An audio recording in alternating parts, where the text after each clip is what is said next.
অবশেষে শাকিব খানের কথাই সত্য হলো। শাকিব খান সাব্বির রহমানকে ২৮ লাখ টাকা দিয়ে ঢাকা ক্যাপিটালসের জন্য নিয়ে নিল।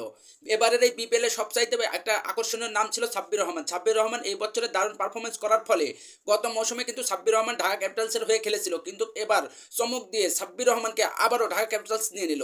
সাব্বির রহমানকে এবারের এই বিপিএলে আগে থেকে জানা গিয়েছিল যে সাব্বির রহমান ঢাকার হয়ে খেলবে। শাকিব খান সাব্বির রহমানকে নিতে চাচ্ছে। সবকিছু মিলে এবারের এই বিপিএলে প্রায় দর্শকরা সবাই জেনেই ছিল যে সাব্বির রহমান এবার ঢাকার হয়ে খেলবে। তবে সব আশা সবকিছুই দূরে ফেলে দিয়ে সব ঘটনায় সবকিছু একত্রিত করে সাব্বির রহমানকেই আবারও ঢাকা ক্যাপিটালসের জার্সিতে নিল শাকিব খানের দল ঢাকা ক্যাপিটাল।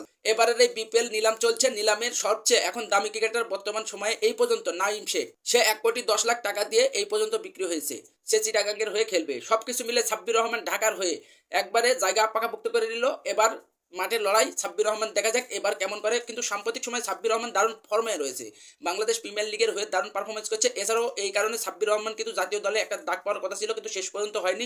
সাব্বির রহমানের হাতে কিন্তু ভালো ম্যাচ রয়েছে। গত মৌসুমে ঢাকার হয়ে যখন খেলেছিল কয়েকটা ম্যাচে কিন্তু সুযোগ পেয়েছিল সাব্বির রহমান। সেই ম্যাচগুলোতে দারুণ খেলেছে। এই জন্য সাব্বির রহমানকে ঢাকা ক্যাপিটালস সবার আগে লুপে নিল। তো দেখা যাক সাব্বির রহমান এখন তার মাঠে সেরাটা দিতে পারে কিনা। যদি সাব্বির রহমান মাঠে সেরাটা দিতে পারে তাহলে জাতীয় দলের দরজা একবারে খোলা।